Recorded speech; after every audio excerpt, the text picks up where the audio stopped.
Hello and welcome to segment 3 of Citizens Forum, being filmed on the last day of July, the sunniest July, I think, in Victoria's, at least European recorded history. It has been a nice month, and we're going to be talking about organic gardening, or I'm not sure exactly what we're talking about, but our guest is Christina Nikolic. And Christina, we're going to start by talking about cooperative relationships in nature, which sounds like a wonderful thing. That's very smart talk for saying that in a garden everybody works together. I was happy to be here a few weeks ago and we talked about how plants and bacteria and fungi all team up to produce different items in the food system, and how the reason that we have proteins and carbohydrates on our plates goes down to a cooperation and mutually beneficial relationship, a business partnership, if you will, of plants and bacteria and fungi in the soil and on the plant surfaces. So it's kind of a different way of thinking about gardening and thinking about nature, because maybe you and certainly we were brought up with the thinking of nature being a competitive environment and survival of the fittest.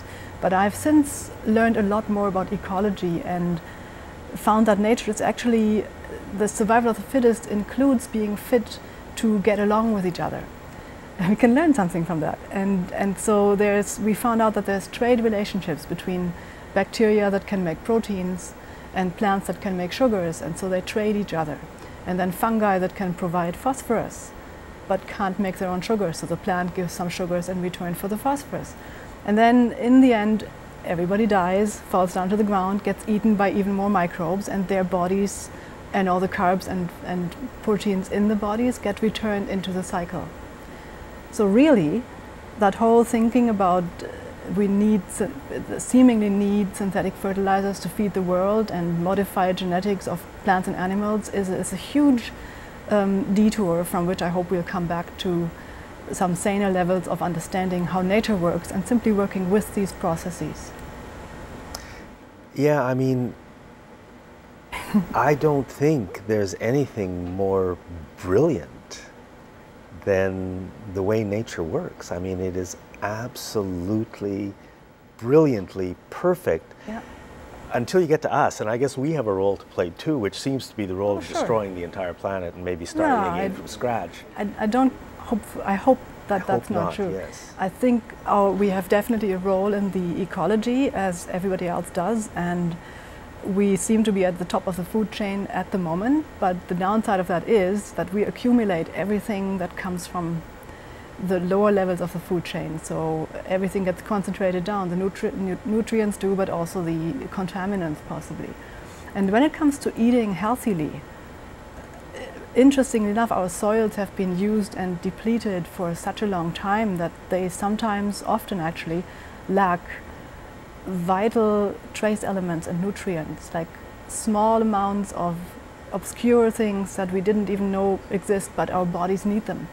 So if the plants that we eat no longer have this nutrition, then our bodies are going to lack that nutrition as well.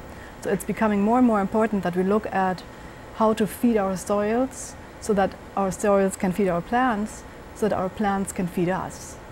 And if we want to take the detour of feeding the plants to some animals before we eat those, depending on where you're at with that, that's equally important to feed everybody as we go high up the food chain with high quality, nutrient-dense foods. Well, to me, this makes a lot of sense, and I think what you're saying is, at bottom, the road ahead is by looking back to how nature works and doing our best to work with it to create the most important thing, which is a healthy soil. That's right, yeah. Working with nature. That's incidentally the subtitle of the textbook that we use in Gaia College's Organic Master Gardener course, Working with Nature.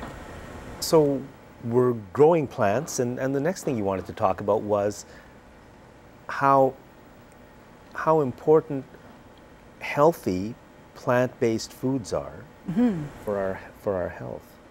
Yeah, that's just about human health, not to place humans any higher or lower, or just humans being a part of the system, and our health concerns that we have these days having to do with proper nutrition. So I can see a big push for community gardens. I can see a lot more people interested now in growing their own food. I see it in my own business. I sell organic fertilizers. And then people say, okay, so I want to go organic, cool, I'll just quit using pesticides. And that's good. That's a great first step. Pesticides is an umbrella term for anything that kills insects, insecticides, or plants, that's herbicides, or maybe even fungi, that's fungicides. And that's, of course, a tenet of going organic, is to stop using these substances, but it has to go further than that.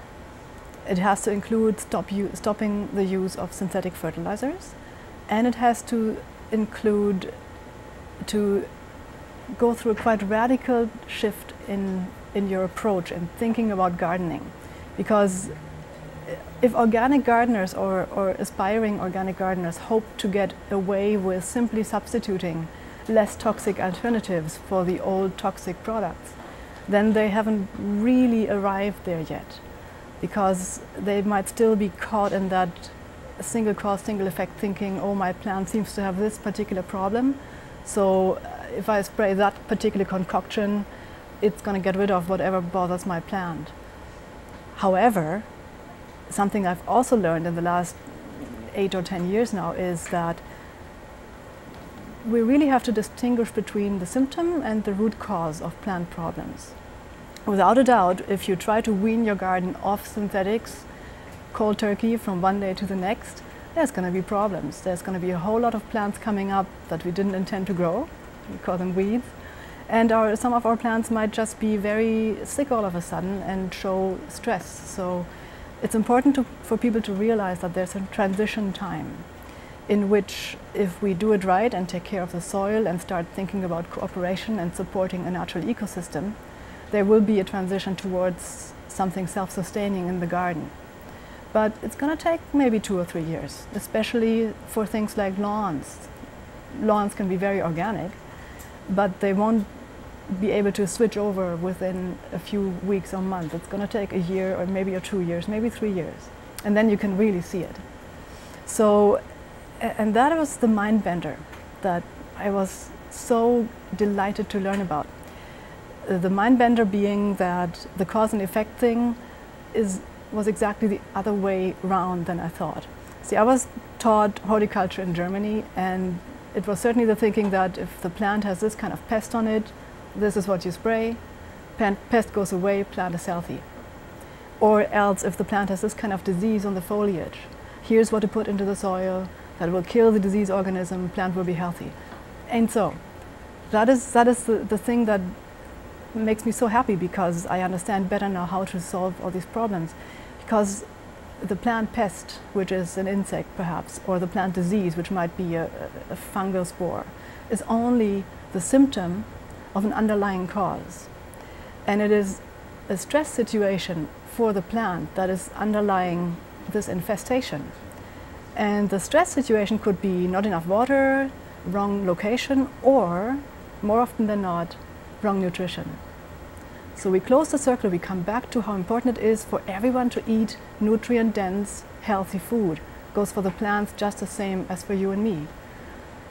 And what happens is a plant that doesn't have access to all the nutrition at all times in small amounts, and instead perhaps gets fed something awful like a 20% nitrogen fertilizer from a bag, will show certain stress symptoms, will have a susceptibility to insect infestation, and will send out chemical and other maybe electromagnetic signals to insects, what we call then a pest.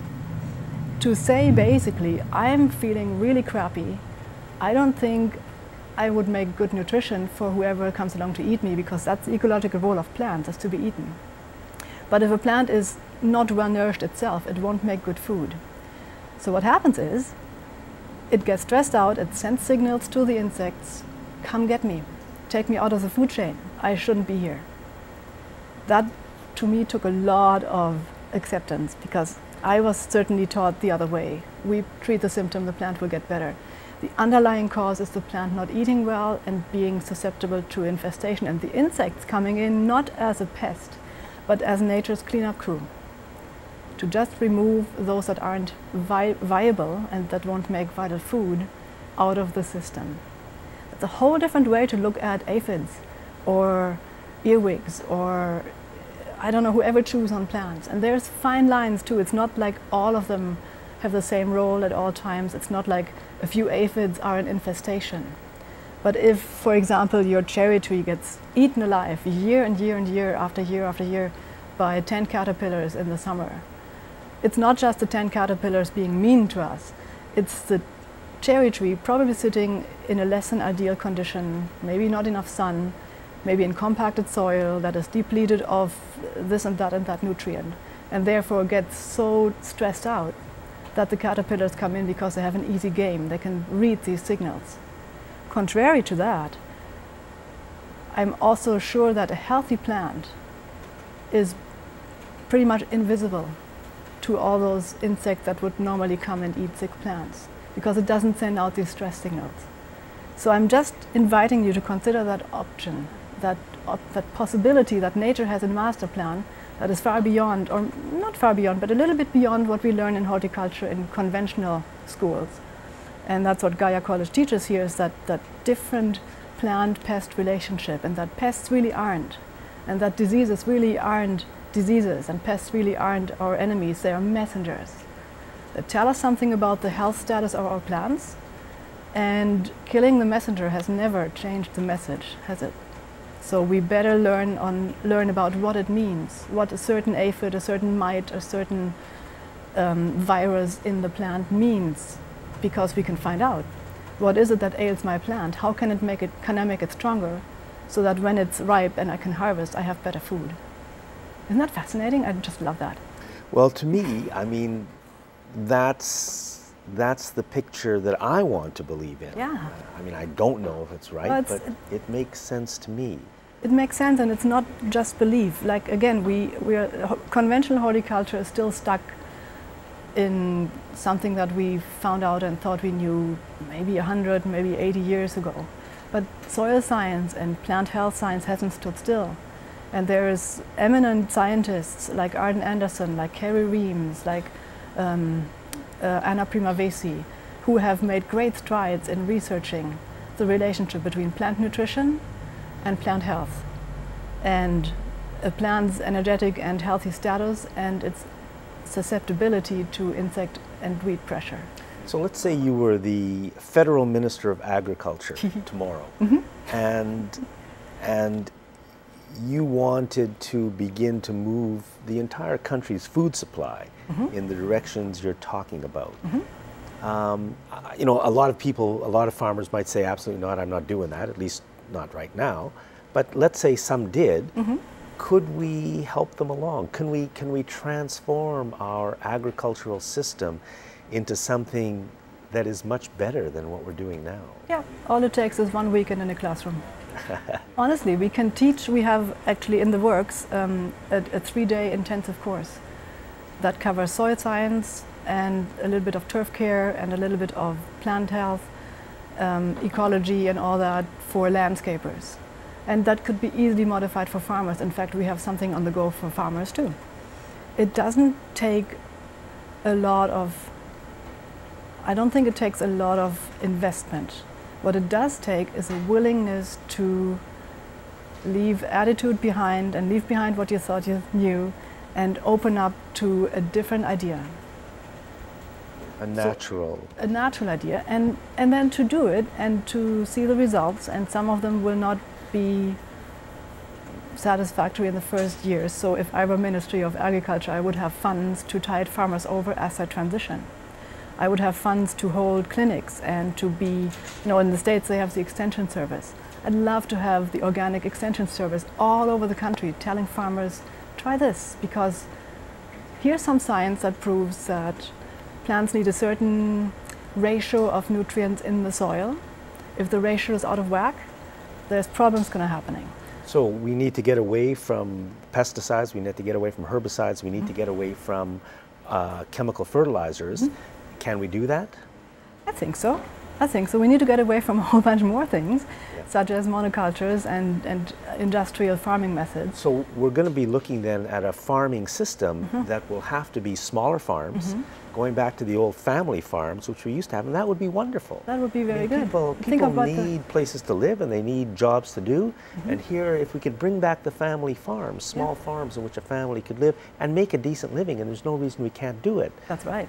Okay. A mixed family farm, including some livestock, and even if it's for just manure, and which is wonderful. But for sure, and something else was in there that you said.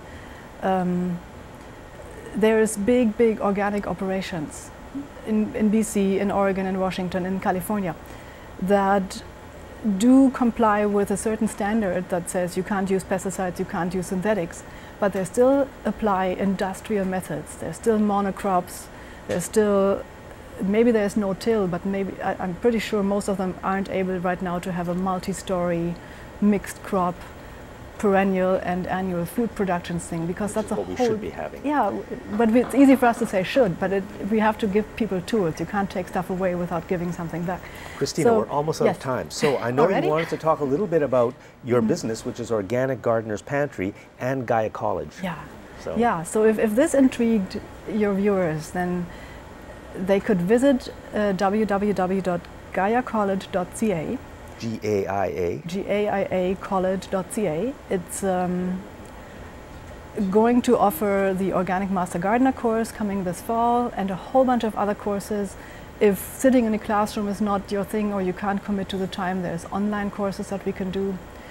And if you want to stop by at the website of my business, the Organic Gardener's Pantry, that is gardenerspantry.ca. That's where I have lots of information just to get people started, and I have a small assortment of vital, important organic fertilizers. And I'm local, I'm in town, I use a lot of local sources and suppliers. I ship though across the country, so I have people on the East Coast and in Ontario and in Saskatchewan, Alberta, BC, everywhere. But yeah, swing by or give me a call or ring, do the email thing, and we can chat about what you need to start with. And it's not just products too. I love to make a living from selling products, but what's most important is changing practices. Looking at gardens differently, learn how to see things differently, learn how to do things differently. And then my products can be the icing on the cake. Christina Nikolic, thank you very much. And I mean, to me, organic gardening is as important as democracy. And thank you. Maybe organic gardening is democracy. Yeah. Thanks for watching this segment of Citizens Forum, and thanks for watching the program this week.